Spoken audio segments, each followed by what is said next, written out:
Hi friends, welcome to my channel. ಹೇಗಿದ್ರೆ ಸ್ನೇಹಿತರೆ, ಎಲ್ಲರೂ ತುಂಬ ಚೆನ್ನಾಗಿದ್ದೀರಾ ಅಂತ ಭಾವಿಸ್ತಾ ಇವತ್ತಿನ ವಿಡಿಯೋನ ಸ್ಟಾರ್ಟ್ ಮಾಡೋಣ ಬನ್ನಿ. ಇವತ್ತಿನ ಒಂದು ವಿಡಿಯೋ ಬಂದು ನಾನು ಕರಿಮಣಿ ಸರನ ಕೋಣಿಸ್ಕೊತಾ ಇದ್ದೆ. ಅದನ್ನು ಯಾವ ರೀತಿ ನಾನು ಕೋಣಿಸ್ಕೊತೀನಿ ಅಂತ ಈ ವಿಡಿಯೋದಲ್ಲಿ ಶೇರ್ ಮಾಡ್ಕೊಂಡಿದ್ದೀನಿ. ಸೊ ವಿಡಿಯೋನ ಸ್ಕಿಪ್ ಮಾಡದೆ ಕೊನೆವರೆಗೂ ನೋಡಿ. ಹಾಗೆ ವಿಡಿಯೋ ಇಷ್ಟ ಆದರೆ ಒಂದು ಲೈಕ್ ಮಾಡಿ, ಹಾಗೆ ಕಮೆಂಟ್ ಮಾಡಿ. ಬನ್ನಿ ಹಾಗಾದರೆ ವಿಡಿಯೋನ ಸ್ಟಾರ್ಟ್ ಮಾಡೋಣ. ನನ್ನ ಕರಿಮಣಿ ಈ ಥರ ನಾನು ಕೋಣಿಸ್ಕೊಂಡಿದ್ದೆ ಅಂದರೆ ತುಂಬ ದಿನ ಆಗಿದೆ. ನಾನು ಇವಾಗ ಬೇರೆ ಥರ ಚೇಂಜ್ ಮಾಡಿ ಕೋಣಿಸ್ಕೊಳ್ಳೋಣ ಅಂತ ಅಂದ್ಕೊಂಡಿದ್ದೀನಿ. ಅದು ಆಲ್ರೆಡಿ ದಾರ ಎಲ್ಲ ಫುಲ್ ಹಾಳಾಗಿತ್ತು.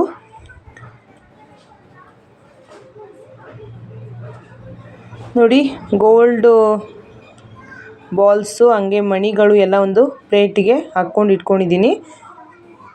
ಹೀಗೆ ದಾರನ ನೀಟಾಗಿ ಬಿಡಿಸ್ಕೊಬೇಕು, ಇಲ್ಲ ಗಂಟಾಗಿಬಿಡುತ್ತೆ. ಸ್ವಲ್ಪ ಮಿಸ್ ಆದರೂ ಸಾಕು, ಈ ದಾರ ಗಂಟಾಗಿಬಿಡುತ್ತೆ.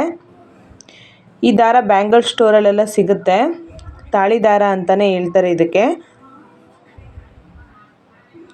ರೇಷ್ಮೆ ದಾರ ಇದು. ಇದರಲ್ಲಿ ಕಲರ್ ಕೂಡ ಇರುತ್ತೆ, ಆರೆಂಜ್ ಮತ್ತು ವೈಟು.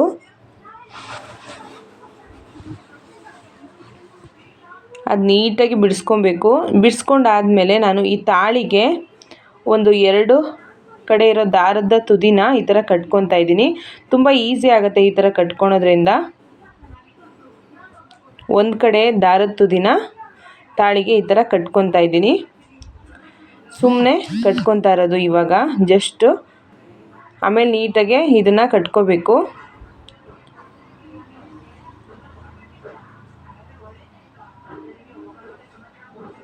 ಈ ಥರ ಕಟ್ಟಾಗಿ ಆದಮೇಲೆ ದಾರದ ತುದಿ ಇರುತ್ತಲ್ವ ಮಣಿ ಕೋಣ್ಸೋಕ್ಕೆ, ಆ ತುದಿಗೇನ ಈ ಥರ ಆಗಿರುತ್ತೆ ದಾರ. ಇದನ್ನು ಸ್ವಲ್ಪ ಸುಟ್ಕೊಂಡು ನೀಟಾಗೆ ಮೇಣದ ಬತ್ತಿಲಿ ನೀಟಾಗಿ ಒಸ್ಕೊಬೇಕಾಗುತ್ತೆ. ನಾನಿಲ್ಲಿ ತಾಳಿ ಕೋಣಿಸೋದಕ್ಕೆ ಗೋಲ್ಡ್ ಮಣಿಗಳನ್ನ ತೊಗೊಂಡಿದ್ದೀನಿ. ಇದು ಬ್ಯಾಂಗಲ್ ಸ್ಟೋರಲ್ಲಿ ಸಿಗುತ್ತೆ. ಇದು ಬಣ್ಣ ಹೋಗಲ್ಲ. ನಮಗೆ 2 ಥರ ಮಣಿಗಳು ಸಿಗುತ್ತೆ. ಸೊ ಈ ಥರ ಮಣಿಗಳನ್ನ ತೊಗೊಂಡ್ರೆ ಕಲರ್ ಅದು ಯಾವಾಗಲೂ ಶೇಡ್ ಆಗೋಲ್ಲ, ತುಂಬ ದಿನ ಹಾಗೇ ಇರುತ್ತೆ ಕಲರು. ನಾನು ಫಸ್ಟು ಬರೀ ಕರಿಮಣಿ ಮತ್ತು ಗೋಲ್ಡ್ ಬಾಲ್ಸಲ್ಲೇ ಕೋಣಿಸ್ಕೊಂಡಿದ್ದೆ. ಇವಾಗ ಸ್ವಲ್ಪ ಸಪ್ರೇಟಾಗಿ ಡಿಫ್ರೆಂಟಾಗಿ ಕೋಣಿಸ್ಕೊಳ್ಳೋಣ ಅಂತ ಅಂದ್ಕೊಂಡಿದ್ದೀನಿ. ನೋಡಿ, ಈ ಥರ ಡಿಸೈನಲ್ಲಿ ನಾನು ಕೋಣಿಸ್ಕೊತಾ ಇದ್ದೀನಿ. ಯಾವ ಥರ ಕಾಣಿಸ್ತಿದೆ ಅಂತ ನೋಡಿ. ಗುಂಡು ಮಧ್ಯದಲ್ಲಿ ಒಂದು ಗೋಲ್ಡ್ ಮಣಿ, ಆಮೇಲೆ ಕರಿಮಣಿ ಈ ಥರ ಕೋಣಿಸ್ಕೊತಾ ಇದ್ದೀನಿ.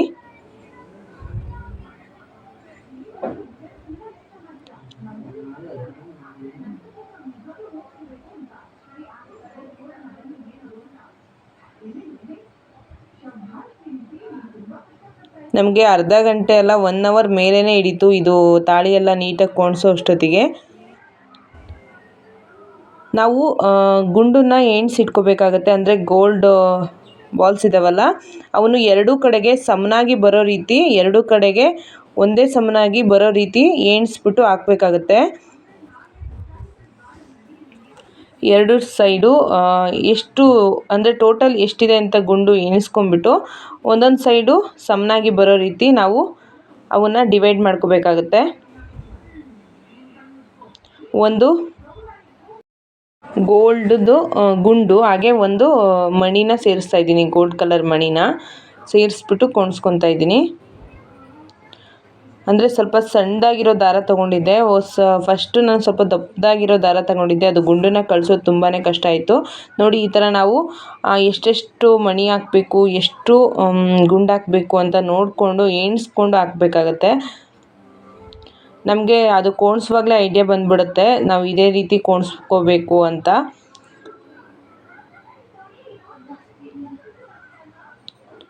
ನೋಡಿ, ಮೇಣದ ಬತ್ತಿಲಿ ದಾರನ ಎಲ್ಲನೂ ಸುಟ್ಕೊಂಡು ನೋಡಿ ಫೈನಲಿ ಈ ಥರ ಬಂದಿದೆ. ಇದನ್ನು ನಾವು ಒಂದೇ ಸಮನಾಗಿ ಮತ್ತು ಉದ್ದ ಎಷ್ಟಿದೆ, ಕಡಿಮೆ ಇದೆಯಾ ಎಲ್ಲ ನೋಡಿಕೊಂಡು ಮತ್ತೆ ಬೇಕಿದ್ದರೆ ಮಣಿನ ಸೇರಿಸ್ಕೊಂಡು ಆಮೇಲೆ ತಾಳಿನ ಕಟ್ಕೋಬೇಕು. ನೋಡಿ, ನಾನು ತಾಳಿ ಕಟ್ಟಿದ್ದೆ ಅಲ್ವಾ, ಮತ್ತೆ ತೆಗ್ದಿದ್ದೀನಿ. 2 ಕಡೆನೂ ದಾರ ತುಂಬಾ ಮಿಕ್ಕಿದೆ.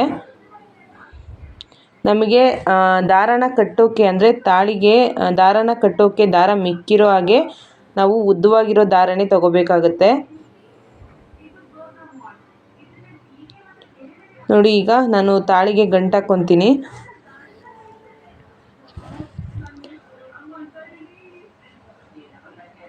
ಕೆಲವೊಬ್ಬರು ಹಿಂದಕ್ಕೆ ಗಂಟು ಹಾಕ್ತಾರೆ, ಬಟ್ ನಾನಿಲ್ಲಿ ತಾಳಿ ಹತ್ರನೇ ಈ ಥರ ಗಂಟು ಹಾಕ್ಕೊತಾ ಇದ್ದೀನಿ.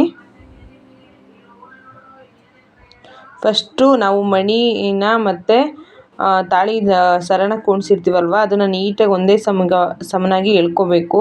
ಇಲ್ಲಾಂದರೆ ಒಂದು ಉದ್ದ ಒಂದು ದೊಡ್ಡ ಆಗಿಬಿಡುತ್ತೆ.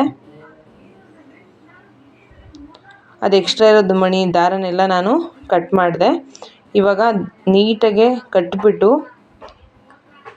ಒಂದು ಊದಿಗಡ್ಡಿ ಸಹಾಯದಿಂದ ಈ ಥರ ಗಂಟನ್ನು ಟೈಟಾಗೆ ಸುಟ್ಕೋಬೇಕು. ಇಲ್ಲಾಂದರೆ ಇದು ರೇಷ್ಮೆ ದಾರ ಅಲ್ವಾ, ಎಲ್ಲ ಬಿಚ್ಕೊಂಡ್ಬಿಡುತ್ತೆ. ನಾವು ಎಷ್ಟೇ ಟೈಟಾಗಿ ಕಟ್ಟರೂ ಅದು ಇರೋದಿಲ್ಲ.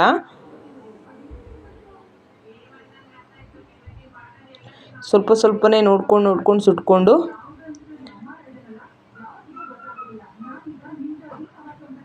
ಈ ಥರ ಬೆಳ್ಳಲ್ಲಿ ಈ ಥರ ಮಾಡ್ಕೋಬೇಕಾಗತ್ತೆ.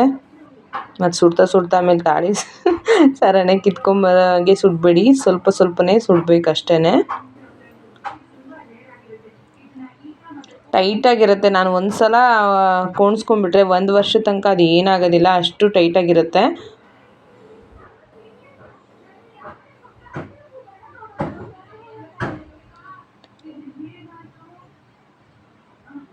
ನೋಡಿ, ನಮ್ಮ ಕಡೆ ತಾಳಿ ಈ ಥರ ಇರುತ್ತೆ, ಒಂದೊಂದು ಕಡೆ ಒಂದೊಂದು ಥರ ಇರುತ್ತೆ. ನೋಡಿ, ನಮ್ಮದು ಈ ಥರ ತಾಳಿ ಬರುತ್ತೆ. ನಾನು 2 ಕಡೆ ತಾಳಿ, ಮಧ್ಯದಲ್ಲಿ ಲಕ್ಷ್ಮಿ ಕಾಸು ಹಾಗೆ ಗುಂಡು ಇದೆ. ಫೈನಲಿ ನೋಡಿ ಈ ಥರ ಕಾಣಿಸ್ತಿದೆ ತಾಳಿ. ಸೊ ಯಾವ ಥರ ಬಂದಿದೆ ನೋಡಿ. ಸೊ ಈ ವಿಡಿಯೋ ಇಷ್ಟ ಆದರೆ ಲೈಕ್ ಮಾಡಿ, ಶೇರ್ ಮಾಡಿ, ಕಮೆಂಟ್ ಮಾಡಿ. ಇನ್ನೂ ಯಾರೆಲ್ಲ ನನ್ನ ಚಾನಲಿಗೆ ಸಬ್ಸ್ಕ್ರೈಬ್ ಮಾಡಿಲ್ಲ ಸಬ್ಸ್ಕ್ರೈಬ್ ಮಾಡಿ. ಮುಂದಿನ ವಿಡಿಯೋ ಜೊತೆ ಮತ್ತೆ ಸಿಗ್ತೀನಿ. ಅಲ್ಲಿವರೆಗೂ ಹೀಗೆ ಸಪೋರ್ಟ್ ಮಾಡಿ ಅಂತ ಹೇಳ್ತಾ, ಕೊನೆವರೆಗೂ ವಿಡಿಯೋ ನೋಡ್ರು ಪ್ರತಿಯೊಬ್ಬರಿಗೂ ಕೂಡ ಥ್ಯಾಂಕ್ ಯು ಸೋ ಮಚ್ ಅಂತ ಹೇಳ್ತಾ, ನಿಮ್ಮ ಸಪೋರ್ಟ್ ಹೀಗೆ ಇರಲಿ. Thank you for watching. Bye.